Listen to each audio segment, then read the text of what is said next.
comportement et dans tes habitudes. Alléluia. Tu veux quitter physiquement Moab et avoir Moab dans ton cœur, dans ton esprit et dans ton langage. Beaucoup de chrétiens sont toujours dans. Non, en fait, moi j'ai été élevé comme ça. Il n'y a plus ça. Alléluia. Orpa ou Ruth, quel est ton choix?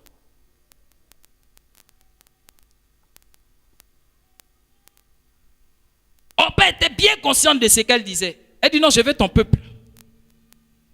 Je veux ton peuple. Ton Dieu, je ne vais pas le suivre. Il est trop compliqué. Il a trop de lois difficiles à suivre. Alléluia. Nos églises sont remplies maintenant de gens intéressés. Aujourd'hui, tu dis bonjour à quelqu'un, il ne peut même pas dire bonjour. Tellement il veut te doubler. Il va dire amen, amen, amen. Hey, tu es chrétien? Oui, il ment. Amen qui fait la chrétienté. Or, pas au Ruth. Tu fais quel choix? Vous mentez vous mentez même au pasteur. Il faut arrêter ça. Il y a un temps pour tout. Le sage a dit, il y a un temps pour tout sur la terre. Il y a un temps où on ment et puis un temps où on arrête de mentir. Il y a un temps où on fait n'importe quoi et puis un temps où on fait demi-tour, on se répand pour cesser de faire n'importe quoi. La Bible dit, si le peuple sur lequel mon nom est invoqué, fait quoi? S'humilie, prie et cherche ma face. Bien, c'est le point focal même de ce verset. Et se détourne de ses mauvaises voies et se répand. Moi l'Éternel, je l'exaucerai du haut des cieux. Tu veux t'humilier, tu veux prier, tu veux chercher la face, mais tu veux rester dans tes mauvaises voies.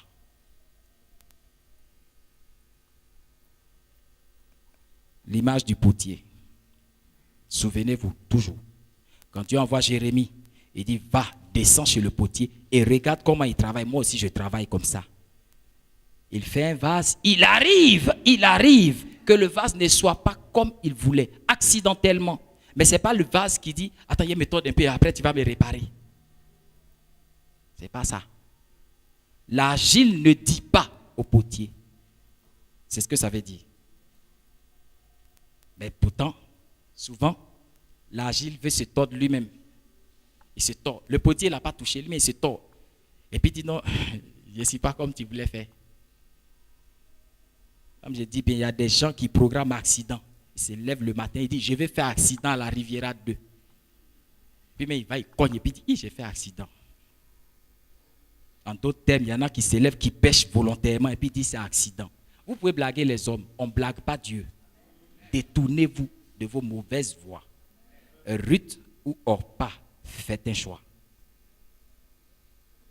Quand le temps de grâce passe, ce qui suit là, c'est pas bon. Dieu corrige. Dieu là, il corrige. Dieu corrige. La première porte du salut, c'est la repentance. Je disais, Jésus même, il est venu. Un jour, pendant qu'il ministrait, des hommes sont venus à lui. Il dit, Seigneur, que devons-nous faire pour être sauvés? Il les a regardés. Il dit que celui qui a 2 tuniques fasse don à celui qui n'en a pas. Amen. Parce que ceux-là, ils avaient beaucoup, mais ils ne partageaient pas. Il dit, changez. Vous êtes méchants, changez. Repentez-vous, changez. À d'autres, il a dit, c'était des collecteurs d'impôts, ne prenez pas plus que la loi vous autorise. Si c'est 10 francs, vous devez prélever, ne prenez pas plus. Marchez dans la droiture. Droiture. Droiture. Repentance. Alléluia. Jean-Baptiste prêche repentance. Jésus parle repentance. Le jour de la Pentecôte, à la naissance de l'Église, les premières paroles que Pierre dit, après qu'il a parlé et que la multitude a entendu, les gens demandaient, ah, ce que tu dis est fort, que devons-nous faire? Pierre dit, répentez-vous et faites-vous baptiser. Alléluia. Quand Paul s'en va vers les peuples païens et qu'il annonce le Jésus-Christ ressuscité, chacun demande, que devons-nous faire? Il dit quoi? Changez. Changez. Abandonnez vos mauvaises voies. Répentez-vous. Alléluia. La base de tout. Vous voulez être béni. La première porte qu'il faut ouvrir.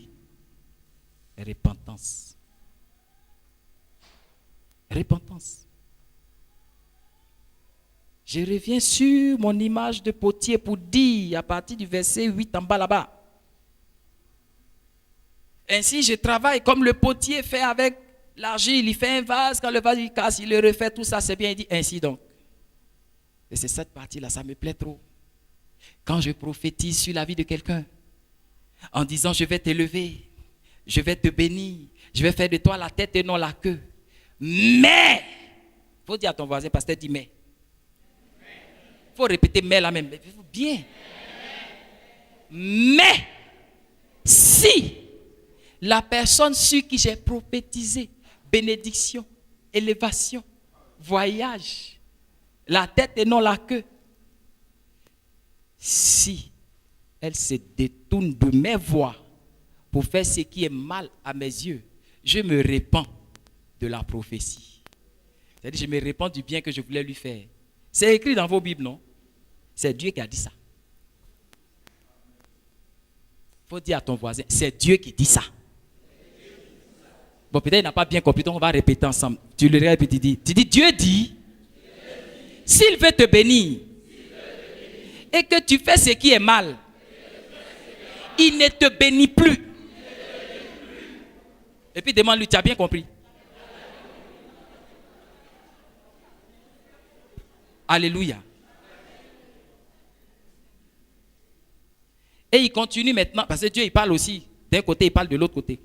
Il dit par contre, même si j'ai dit que j'étais fâché avec toi, que j'ai décidé de t'arracher, de t'abattre, de finir avec toi, de faire de toi la queue, non la tête. Mais, encore, mais, si tu te répands pour revenir dans mes voies, là je te bénis.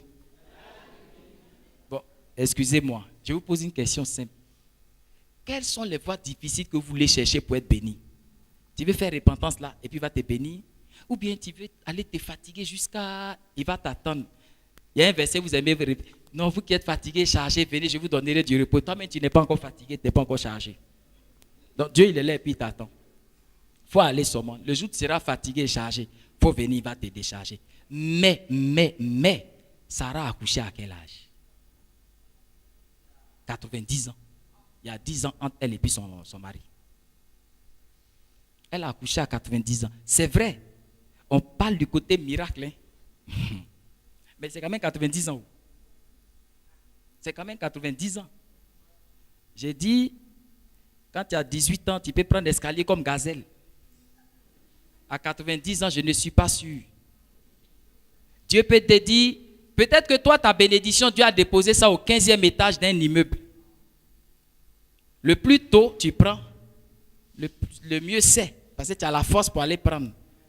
Si c'est à 18 ans que ta bénédiction au 15e étage, tu cours comme gazelle, tu t'en vas prendre.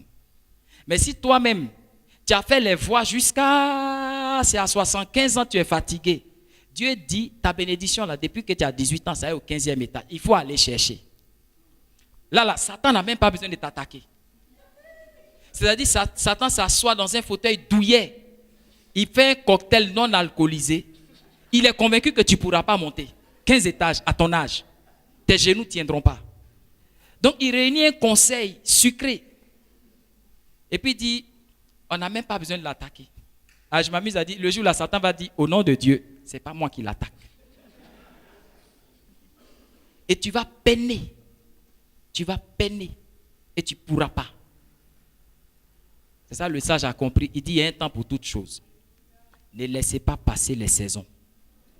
Une saison, c'est un temps favorable pour quelque chose. Et nous sommes dans une saison d'alliance. Nous sommes dans un temps favorable. Le dernier trimestre qui reste là, il est déjà entamé. Les 2 derniers mois qui restent pour finir l'année de grâce. Voici une clé que Dieu m'envoie vous donner ce matin. Utilisez-la. Ouvrez les portes de votre bénédiction avec. La repentance suppose un cœur sincère. Amen. Il y en a quand tu les vois, tu penses qu'ils sont repentis. C'est faux. Il va dire, Mimi, tu as fait ça, il faut changer. Et puis Mimi a l'âme abattue. On dit, oh, sa repentance a commencé. Ce n'est pas repentance. Elle est fâchée parce que je la reprends. Il y a fâché et puis il y a repentance. Le Seigneur ne vous demande pas de vous fâcher. Il dit repentance. Alléluia. C'est la clé que je viens vous donner ce matin, de la part du Seigneur. Je ne vais rien rajouter. Je ne vais rien retrancher. Or pas au Ruth. Quel est ton choix? Et puis on va prier. On aura 15 minutes. Il ne faut pas applaudir. Ce n'est pas fait d'applaudir. Message comme ça, c'est trop sérieux. Je veux que toi-même, tu verses ton cœur devant Dieu. Toi seul, tu sais qu'est-ce que tu fais quand tu es seul. Quand on est en groupe, tu fais comme. Ça, je ne veux même pas savoir. Mais devant Dieu, comment tu as marché jusqu'à ce jour? Je vous dis une chose, écoutez sérieusement. Le Seigneur est à la porte avec la réponse à vos prières. Il est impossible, le Dieu qui a annoncé en fin d'année dernière que nous sommes dans une année d'alliance où il vous réjouira de ce qu'il a dit. Il est impossible qu'il mente. Si à ce stade, Dieu vous donne une clé, c'est que derrière la porte qu'il vous demande d'ouvrir, il y a la bénédiction. Et c'est une porte de repentance. C'est tout ce que Dieu vous demande. Ce n'est pas au loin pour que chacun dise, est-ce qu'on va prendre une échelle pour monter au ciel? C'est tout près. Alléluia. Si hier vous a fait du bien, il veut encore vous faire plus de bien. Et il est capable. Il vous demande une seule chose, c'est tout petit. Il dit, prenez le temps et instaurez ça aussi dans vos habitudes. Quand vous avez mal agi, rentrez en vous-même, abandonnez les mauvaises voies, revenez à lui de tout votre cœur et vous verrez, il vous fera du bien. On va se tenir debout. Et chacun va rentrer en lui-même. Il y a des moments comme ça qui sont doux. Ça, là, on ne partage pas avec son camarade. Il ne faut pas t'occuper de ton voisin. Peut-être toi, tu as volé corde, lui, il a volé bœuf. L'autre a volé scorpion. Chacun a volé. Donc, il faut te repentir pour toi-même. Alléluia. Voilà. Ces chrétiens, on est trop forts. Quand on parle des moments de repentance, il y en a qui sont... c'est tout le monde. Repends-toi. Si tu ne voles pas, tu mens. Si tu ne mens pas, tu ne pries pas. Amen. Et la Bible dit, celui qui a donné la loi, qui a dit ne vole pas, ne tue pas, c'est lui aussi qui a dit ne t'inquiète de rien. Donc tu peux respecter une partie de ce qu'il dit, mais tu as péché contre l'autre partie, c'est contre le même Dieu que tu as péché. Amen. Donc chacun va se repentir d'un cœur sincère. Et je suis convaincu ce matin, celui qui se repent sincèrement, la porte de bénédiction va s'ouvrir devant lui. Moi, je suis venu pour prier pour des gens parce que Dieu veut vous bénir. Et en vous apportant le message de Dieu ce matin, c'est avec beaucoup de joie parce que c'est aussi un trait d'alliance entre lui et moi. Il m'a convaincu que ce matin, quelque chose commence dans vos vies. Je serai heureux. Vous savez, la responsabilité d'un pasteur, c'est de vous conduire dans vos bénédictions, pas de vous éloigner de Dieu. Donc, quand Dieu bénit un peuple, le pasteur est content. Et ce matin, au-delà de tout, mon cœur est heureux parce qu'il m'a montré une clé par laquelle il veut vous bénir. On va l'utiliser ce matin. Que chacun rentre en lui-même. Et qui commence à demander à Dieu pardon pour les mauvaises actions qu'il a posées, pour les mauvais pas qu'il a posés dans les mauvaises voies, pour les mauvaises décisions qu'il a eu à prendre qui l'ont éloigné de Dieu. Répands-toi sincèrement. Et prends l'engagement de te retirer de ces chemins qui te perdaient. C'est une affaire personnelle. Si le groupe musical peut nous accompagner, c'est bon aussi. Peut-être que la musique a besoin de couvrir des mots qui vont faire peur. Mais si ton voisin à côté dit, Seigneur, pardonne-moi d'avoir tué hier, peut-être qu'il a son couteau encore en main, tu auras peur. Donc à cause de ça seulement, on va faire musique un peu. Là, tu ne vas pas entendre ce qu'il dit. Alléluia. Chacun va se repentir. Tu vas dire à Dieu, sur la base de sa parole, celui qui se repent obtient miséricorde. Et celui qui se repent, qui se détourne de ses voies, Dieu se repent du mal qu'il avait résolu de lui faire. Seigneur, je ne sais pas quel malheur était en direction de ma vie.